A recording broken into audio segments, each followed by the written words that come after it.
Hello, I'm nahshondion, and you're watching Transbrations. Today's special guest is Michele Zack, an award-winning writer and historian. She's the Huntington Library Allen Jutzi Fellow for 2022 through 2023, where she recently conducted 2 months of research on Los Angeles during the run-up to the Civil War. Her last book was an ethnography about one of the world's last stateless people in Southeast Asia, the Lisu. She has written widely on Southern California history, including Altadena, Pasadena, and Sierra Madre. The history of ideas is her compelling interest. Zack's background is journalism. She lived and reported for AsiaWeek and Far Eastern Economic Review from Thailand in the 1990s before returning to her native California. Broadening the context of local history and using it to examine larger historical trends and themes is the through line in all her work. Zack wrote and programmed several national Teaching American History grants to make history more relevant to today's students in partnership with the Huntington-USC Institute on California and the West. She is also a local activist who served on the Altadena Town Council and as a board member and chair of Altadena Heritage for many years. For the last 3 years, she has chaired the Owen Brown Gravesite Committee for the County of Los Angeles and is working to restore the gravesite and create educational programs to bring this story of national significance to local classrooms. Hello, Michele. How are you doing today?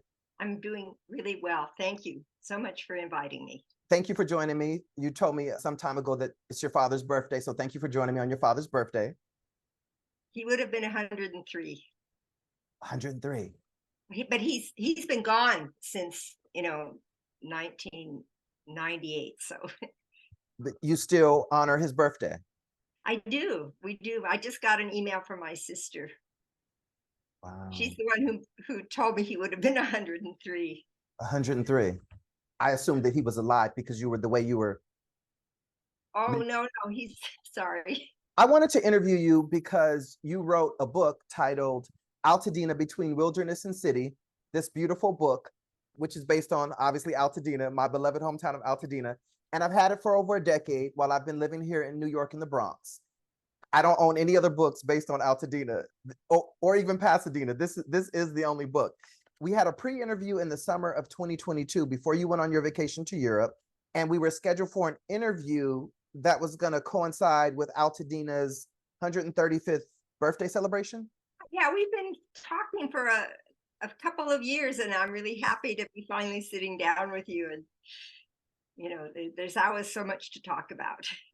There's so much to talk about, and I guess I'm grateful that everything worked out okay, despite Hurricane Hillary and the earthquake. So we're lucky.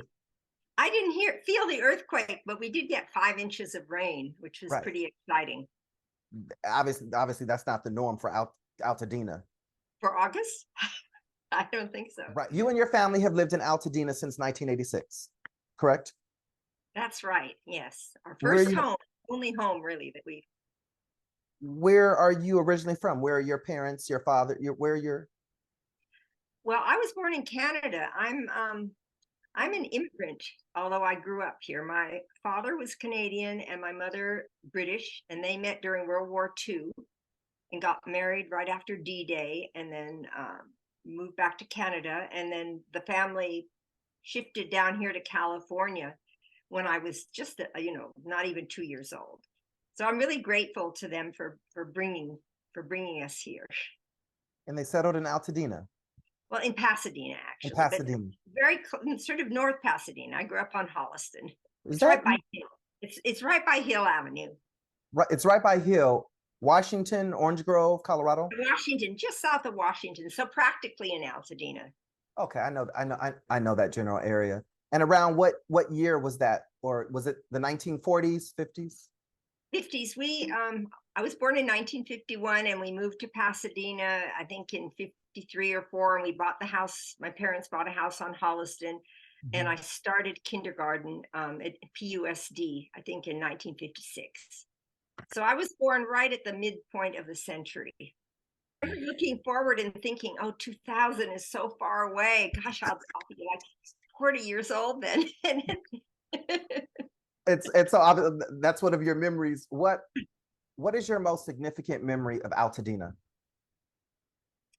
Well, I just always had friends up in Altadena, and something really attracted me to it. So when my husband and I were planning to get married and looking for a house, we just looked in Altadena, basically. We just came up here and looked and we found this wonderful, slightly run down, very overgrown house, but with good bones. And we've been here for 35 years and we fixed it up, and it's our refuge, and we love it.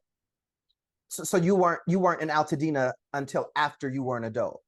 Right. I mean, I always had friends because I went to johnmuir High School. Right. And I had, so from the time I was a young teenager, I'd say I would come to Altadena to visit friends, and some of my best friends lived here. I was attracted to Altadena. I mean, I only grew up a mile or two away, but as I say, when it came time to settle down and buy a house, this is where we looked. What area do you like the most of Altadena? Well, I live in the Central Historic District, just north of the graveyard, just north of Mountain View Mausoleum, and in a Spanish house that is going to be 100 years old this year. And right down the street, Mountain View Mausoleum is also turning 100 years old this year. It was built in 1923, and that's just kind of a coincidence. But we're now involved in planning a kind of a celebration for the mausoleum, because it's a really beautiful building. I don't know if you've been in it. Beautiful stained glass and just a gorgeous 1920s palace, really. So they're turning 100, and our house is turning 100 this year. I have a few family members buried there, and when I had a sister, my sister passed, I accompanied my mother to take care of her final arrangements, and I was doing some ancestry research and stumbled across a relative that's buried there, that was buried there in the 1956, my grandfather's aunt, Rosabelle Bowens, and none of my family members knew. No one knew that she was buried there. And we have, other family members buried there on my mom's side and her dad's side. And I also found out that my great grandmother, Roberta Wilkes, her ashes are still there. She died. She got left behind. Her ashes have been there since 1986, and they're in the vault. And for them to go into that vault, that's going to be about $1,500 or $1,600 or $1,700. So she's going to, remain there. Well, it's a real historic cemetery. The cemetery is much older than 100 years. The cemetery was established even before Altadena in 1882 by the Giddings family, a great family of abolitionists. But then the cemetery was influenced by the design of Central Park and Olmsted and Vaux, a garden cemetery. But then later in the 20s, someone built a mausoleum right across the street from the cemetery, and now the cemetery owns both. So they kind of had little separate histories, but they've all been part of what is now called Mountain View Cemetery Association. My sister and my brother's names are engraved over there in that area that you're mentioning. It is a beautiful place. It is.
I was surprised to find out that there's a African-American author. I can't think of his name, but he was associated with the Black Panthers.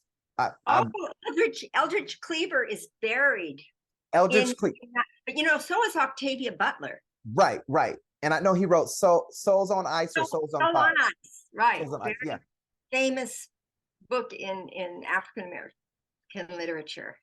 I was so surprised to find out that he was buried there. Now, Octavia, of course, I wasn't, because she's, Pasadena, but I was so surprised to find out that he was buried there. Yeah, I don't know how he ended up there. That would be an interesting story to pursue.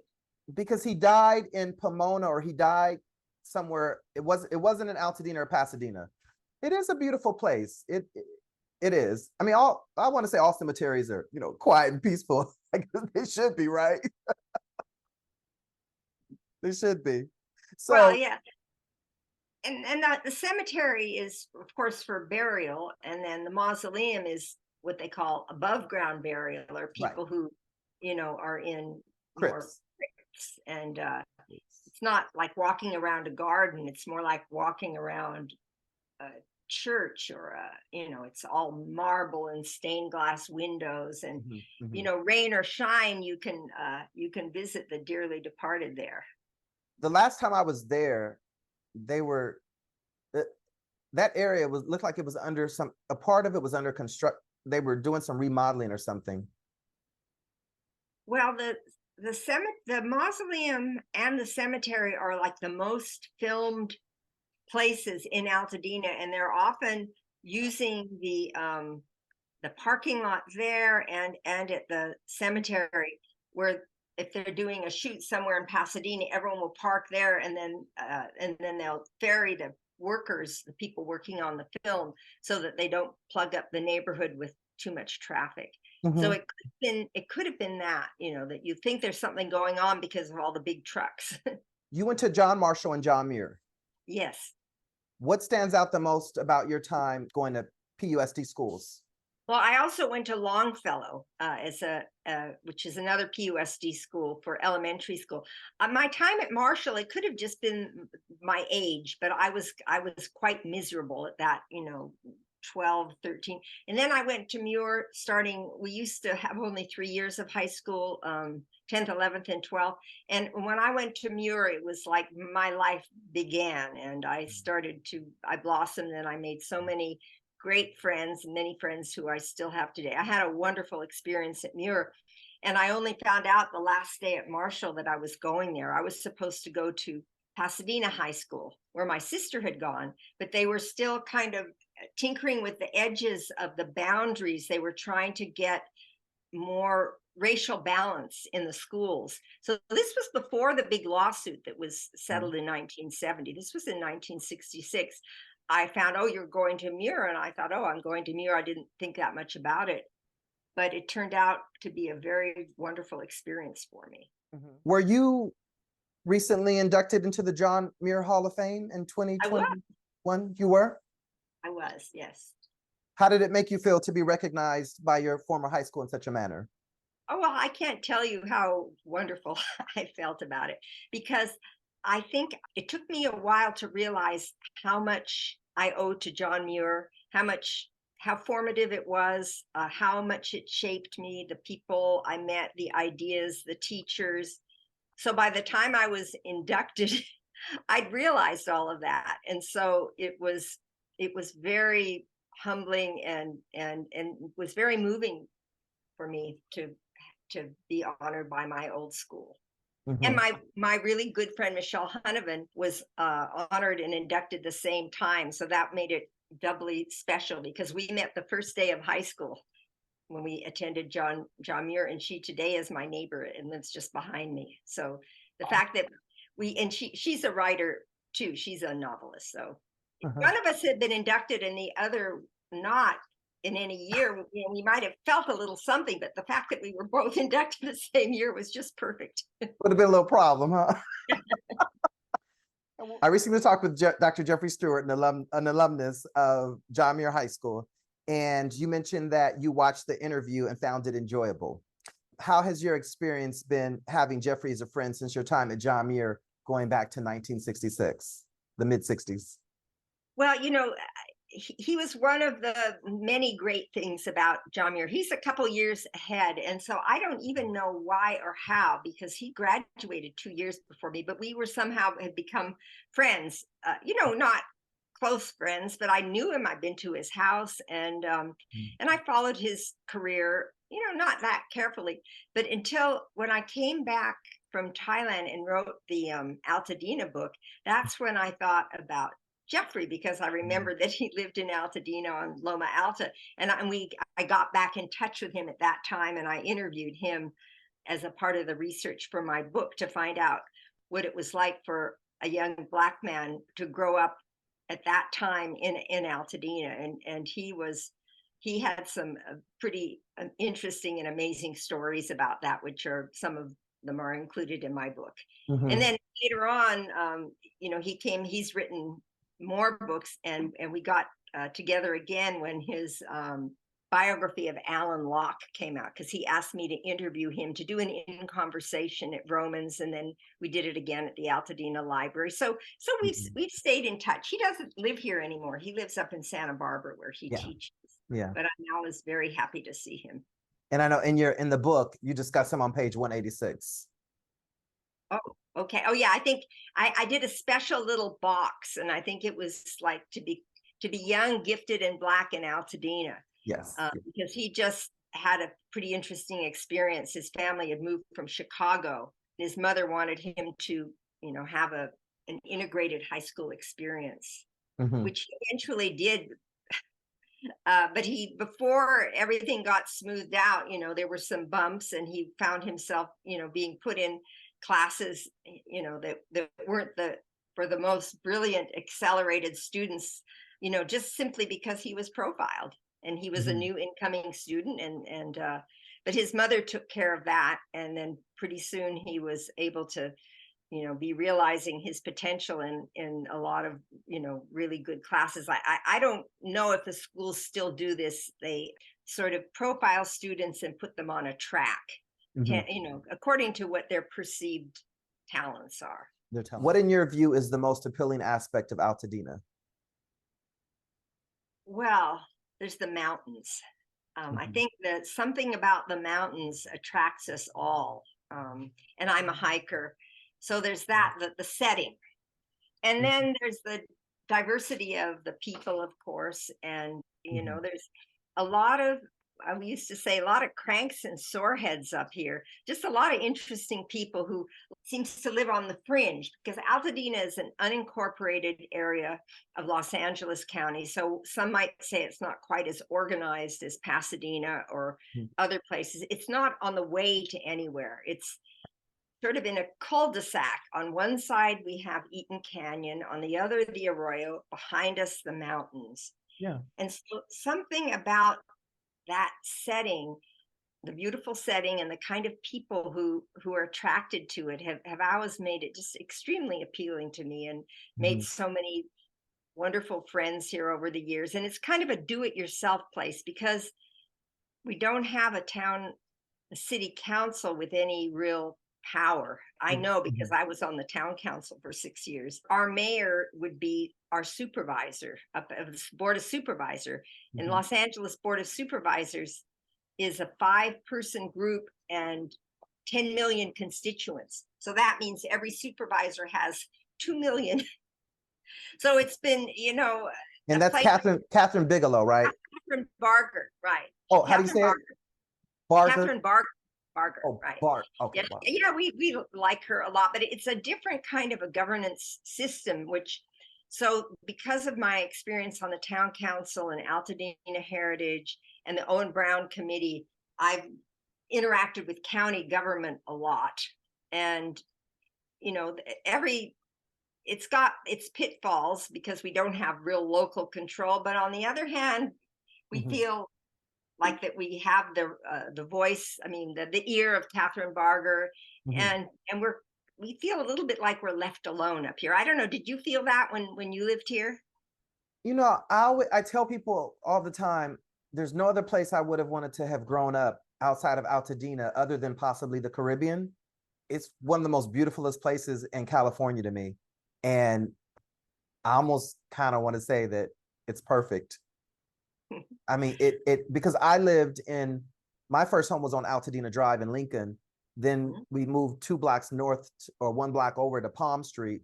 And then my mother remarried and we ended up living in the Meadows. And it don't get no better than living in the Meadows.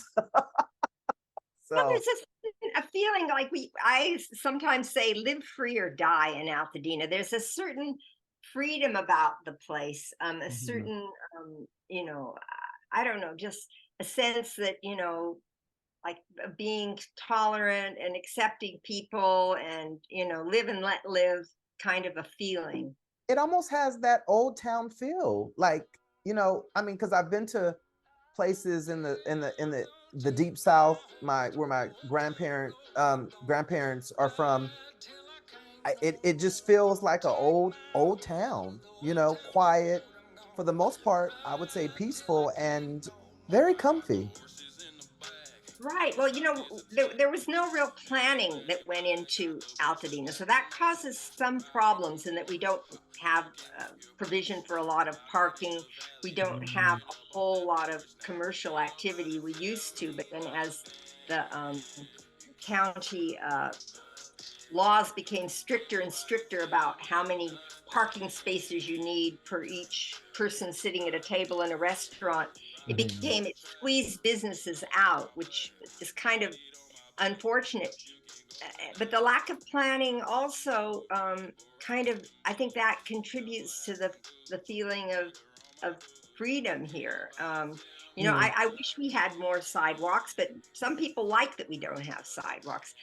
You know, every place, you know, has got things that you like or you don't like, but somehow the fact that we never incorporated as a city, I think affected the culture of this community. Jeffrey was saying the same thing about, you know, Altadena not having any sidewalks, and there no sidewalks. What's the place you enjoy visiting the most in Altadena, and what makes it your favorite? Well, I love to go to Owen Brown's gravesite. This is my new favorite place. And, you know, I love the Altadena Wine and Ale House, although I don't go there all that often. I like visiting friends' homes here and just hiking in the hills, I'd say. Folly Bowl, which is the Folly Bowl, which is some friends built an amphitheater into the side of the hillside way up above Loma Alta, and musicians play there and regularly, and it's just wonderful. Wow. So, you know, there's all sorts of little quirky places like that. And Farnsworth Park, there's, you know, also Farnsworth Park, yeah.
When you say hiking, now are you talking about the trails, or you're talking about the trails, right?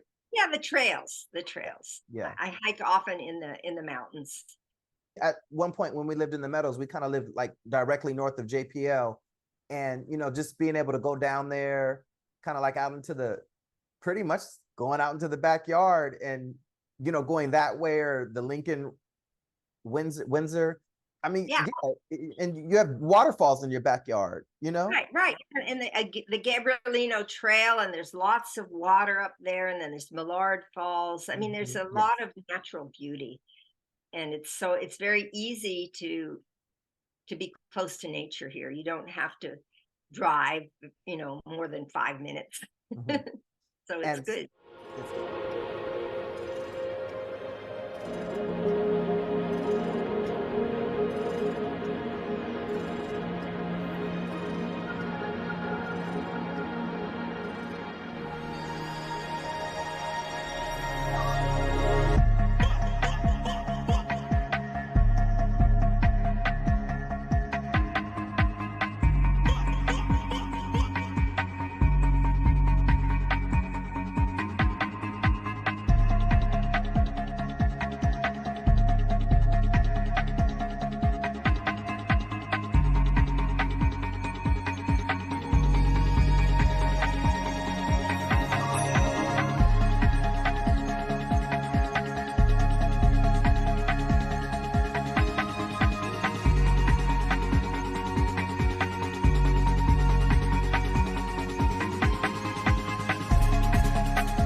mentioned earlier your general location where you live at. You just mentioned something about being close to nature. So this is just appropriate.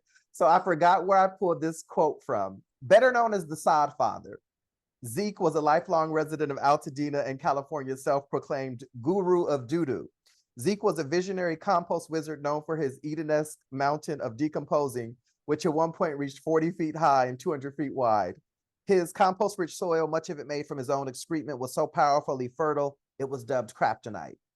During the 80s, my aunt lived directly across from Zeke, and we'd always hear and see roosters running around. My uncle's girlfriend lived directly behind Zeke, and there were, dozens of occasions that we were able to see him. I know that he died in August. I think it was August 7th of 2019, because when I found out, I was just like, oh, that was Zeke. Zeke was, to me, the most eccentric character in Altadena, and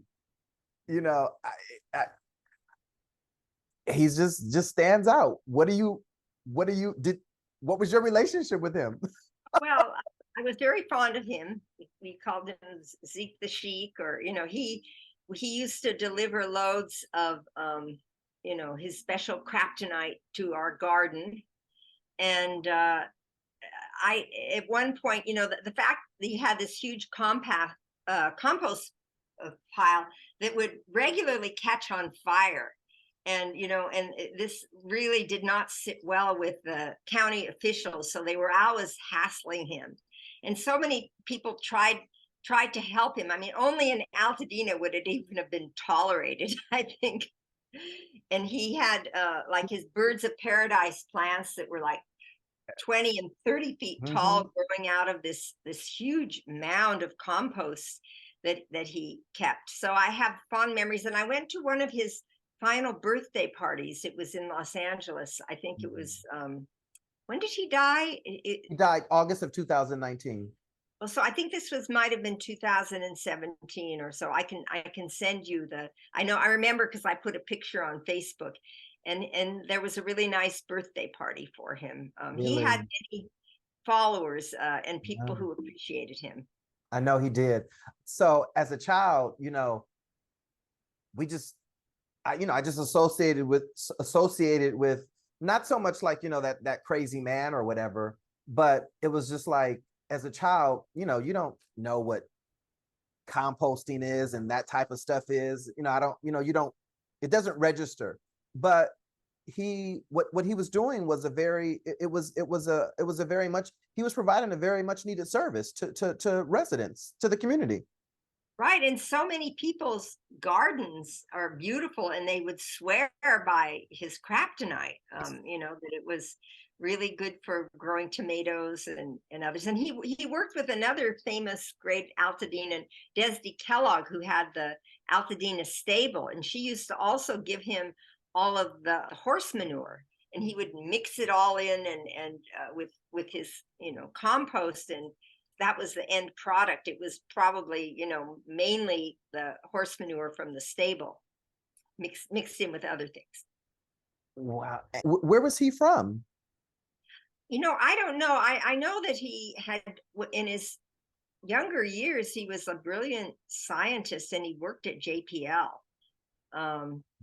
But somehow he came off the rails. He wasn't really meant for that kind of a 9-to-5, a job that required, strict attendance or whatever. So he, and he did have, he was not a kind of a regular guy. He was pretty unusual. And because of his sort of mental state, he retired early, I think, and then took to just taking care of his kryptonite pile and delivering it to gardeners all over the place.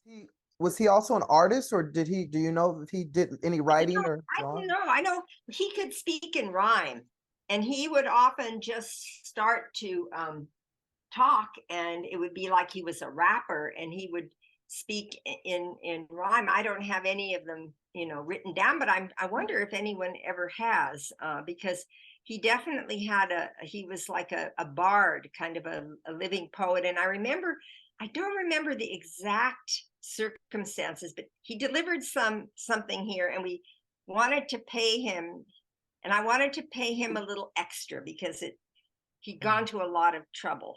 But he really didn't want any extra, and he got kind of offended, and he threw the money down on the ground. So I wish I could recall exactly the circumstances, but that was kind of normal behavior for him.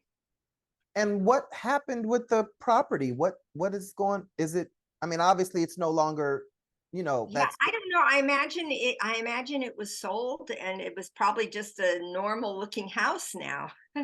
raised. I haven't followed up. I admit, I don't know exactly what's happened. But Okay. if any property in Altadena is worth so much, the real estate prices are crazy here now. It was February 23rd of 73. I began to see that the debris from every tree was pure energy, and with me in the presidency, I will personally guarantee that everybody globally can and will be set free. See, the further down I go, now we're back into maybe the 70s. Really? That's the 70s down there?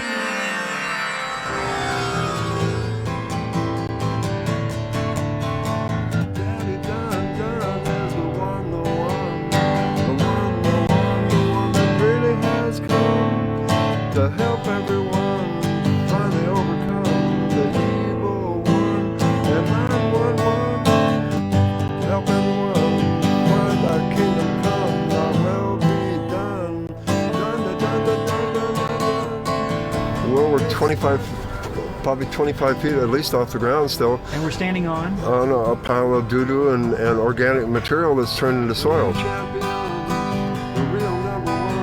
By mixing death and poo-poo together, you get abundant life. See, like this stuff here has been decomposed to where this is some of the finest soil going. So I call this kryptonite. We're really in the end of the end times, and this is the beginning of the new age. See, I've been sent to play the sage that has the message that by the proper usage of the sewage, garbage, and the foliage, you really can turn the page on the new, more abundant golden age.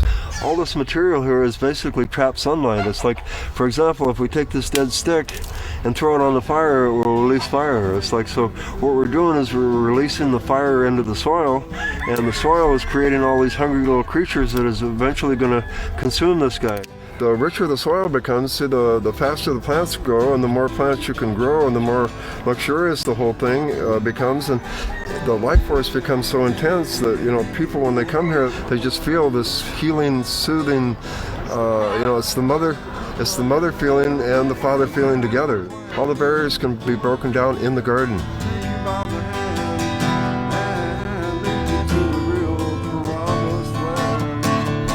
The idea is to make people realize that if we compost everything, we can come up with this valuable material that we can export to the world, that can bring about something that can get people involved in a project that keeps them happy and keeps them occupied and keeps them out of trouble and teaches them how to love one another and love us.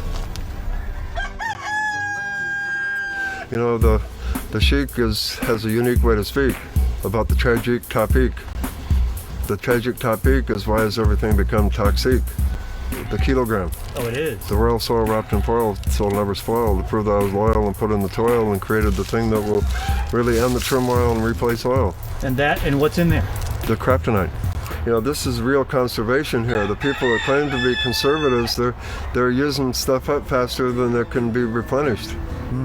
Whereas this makes it go so fast that you can't use it up fast enough.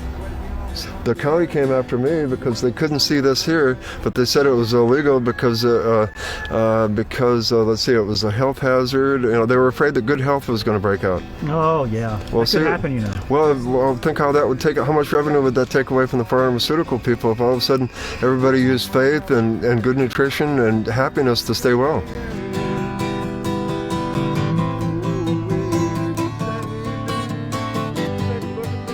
Well, see, everything goes back to black. That's the whole thing. It's like we're all going to be, sooner or later, physically, we're all going to be black powder. So the idea is to get people to come together before we get to that point and celebrate our differences rather than fight over them. Make everybody globally completely happy and 100% free. So it's Earth that can save the Earth. That's what you're saying. Well, it can tune humanity into where when we all come together working as a team, we can save the Earth.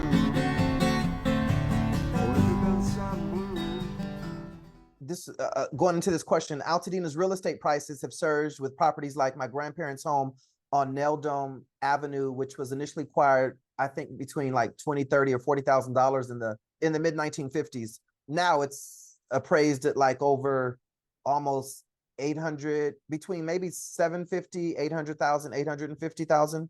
What do you think about the significant appreciation in property values in Altadena? Well, it's not just in Altadena, it's everywhere. And it's a terrible shame for young people who are wanting to get their first house, because the cost of the house, the cost of the down payment, the insurance, the taxes, everything. I don't know how people without access to family money, unless they work in the industry, if they're, some Hollywood producer, who can afford to move here. And I think it's really sad. I mean, I like to see, it's nice to see neighborhoods reviving and pretty yards and gardens and everything. But the downside of that, I guess, of what's just called gentrification, is that some people can't afford, their kids can't afford to move here, even if they live here. So, but that isn't confined to Altadena and the homelessness problems we're facing. These are much bigger problems, but of course we see it here on the ground in Altadena. In a decade, the demographics of Altadena have transformed, or would you say even over 2 decades ago? Yeah, I'd say over 2 decades. Over 2 decades? And well, when I wrote the book, Altadena, see, what happened in the 60s and 70s is we had almost convulsive racial change. We had the freeway coming in, there was redevelopment in Pasadena, the civil rights movement, and we had an incredible white flight from Altadena. So Altadena went from being in 1960, that was under 4% Black here.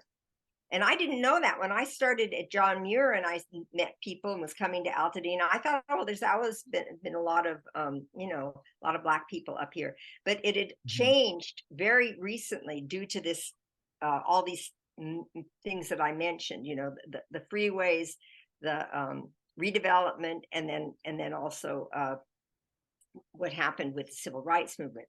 So Altadena went up to almost 50% Black by 1980.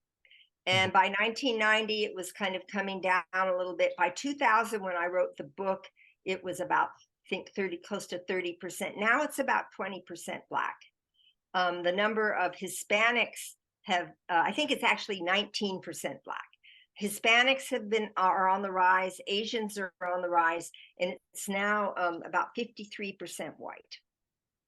Wow. So because white folks have moved, white folks are moving back to Altadena, right? Yeah, white folks are moving back, and the Black people who've moved away, a lot of them are being replaced by Hispanics and Asians. So the white population has shifted less. I think when I wrote the book in 2000, it might have been 49% or 50% white, and now it's 52 or 53%.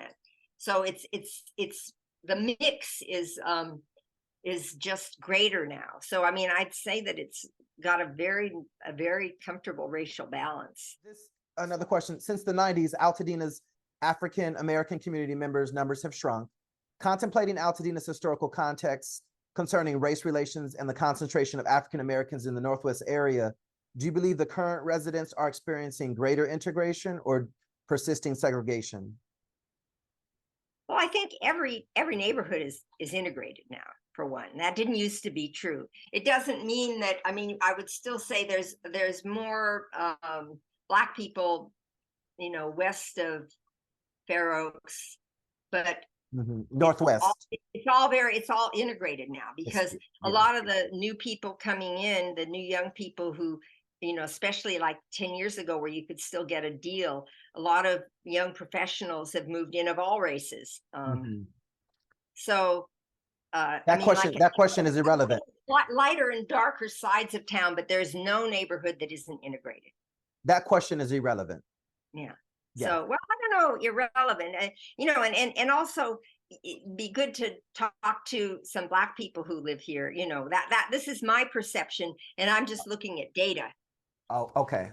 So it is relevant. Then it is a relevant question. Okay. You're a journalist. What influenced you to become a journalist? Well, I was not one of these people who knew exactly what I wanted to do right out of high school, and I drifted into different things. I studied the Tibetan language for a while. I was at Sonoma State. Mhm. But then when I came back to live here in this area, I looked around me, and most of my friends were writers. So I thought, oh, I guess I should become a writer too.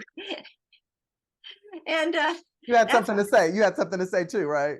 right. Well, and then because I had a friend helped me get a job on a little newspaper, one of these like little weekly. They were just throwaway newspapers, but the Highlander, it was a chain of they had quite a large circulation, about 500,000. They had 20 or 30 different newspapers in different communities. It doesn't exist anymore, but it was a wonderful place to learn journalism because you had to do everything.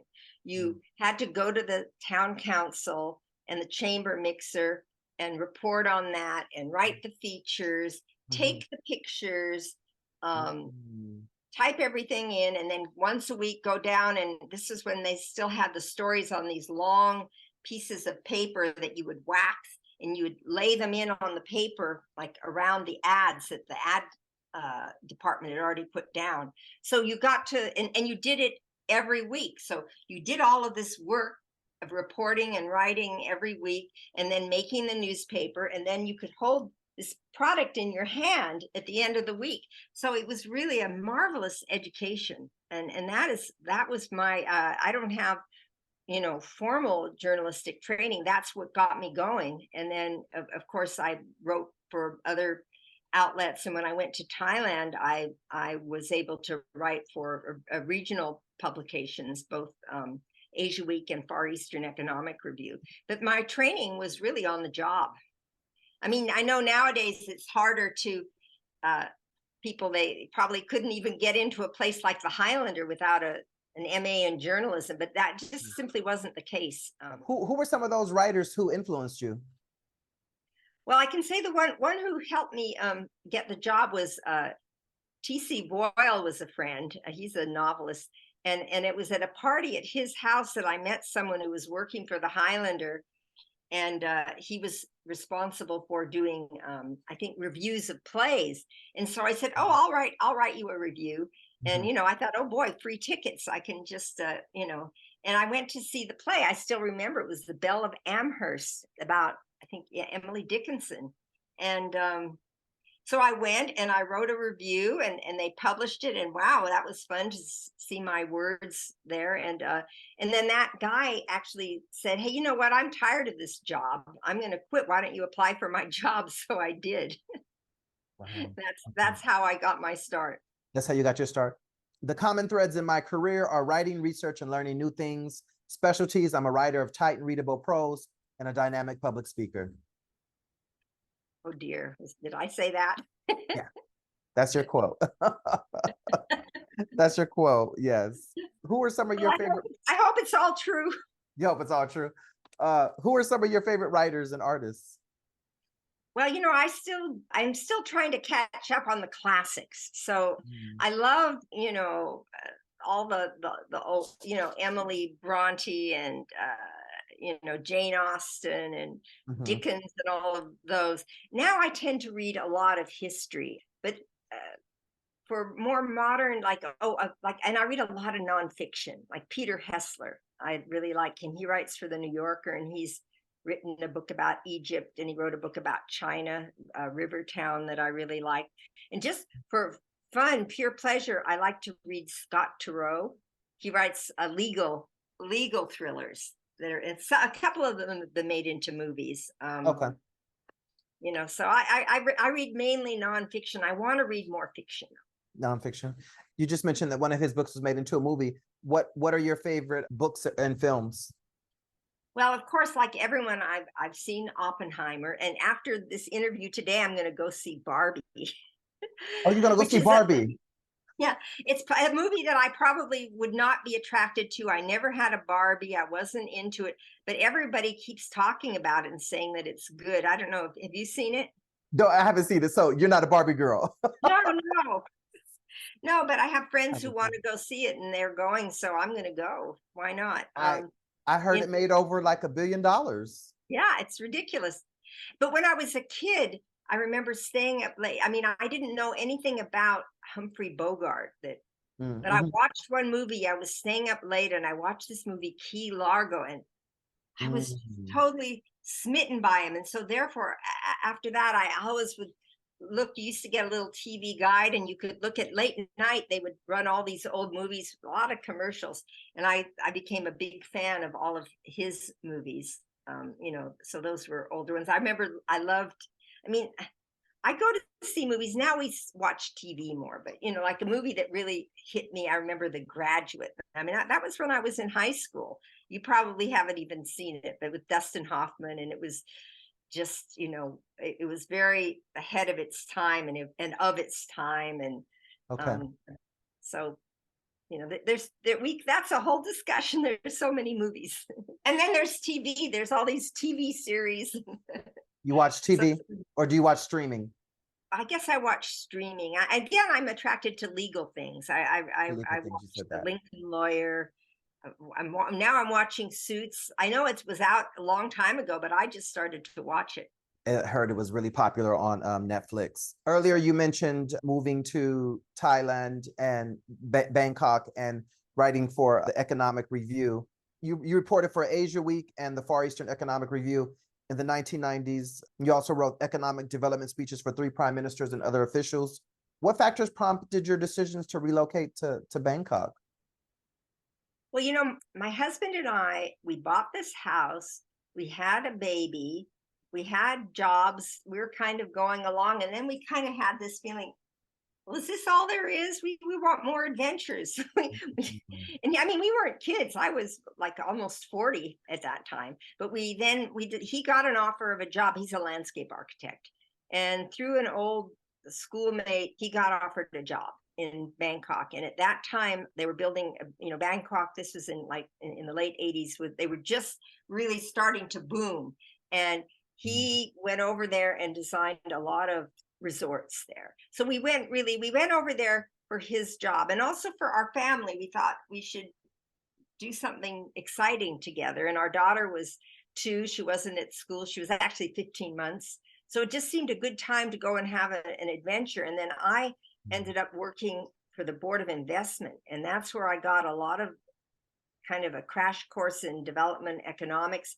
And I ended up working for a fellow who was an advisor to the government. And that's how I got into writing speeches, economic speeches for the prime minister, because I am not an economist, but I'm a writer, and I worked with an economist. And then I made several really good contacts within the government and in industry. And then, but after about 3 or 4 years, I thought, this government PR stuff is boring. I'd rather go back to journalism. So by then I had so many contacts in the government and business world that I was able to start writing for AsiaWeek and Far Eastern Economic Review. During your time as a foreign correspondent, what subjects did your reports cover and which individuals did you interview?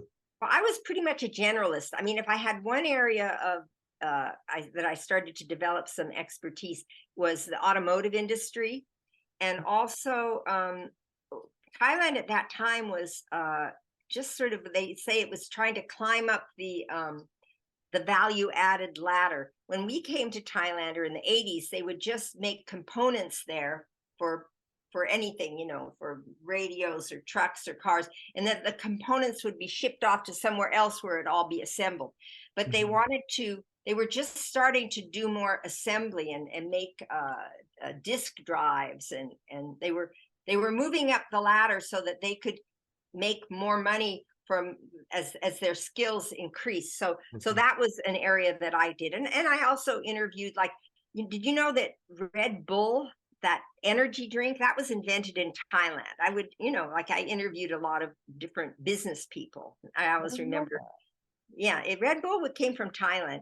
And, I got involved in some interesting, controversial, I was covering a story about a paper mill that, the people claimed was polluting the river, and what I covered, I was pretty general, but the automotive industry, investment, those kinds of areas were the ones that I had the most.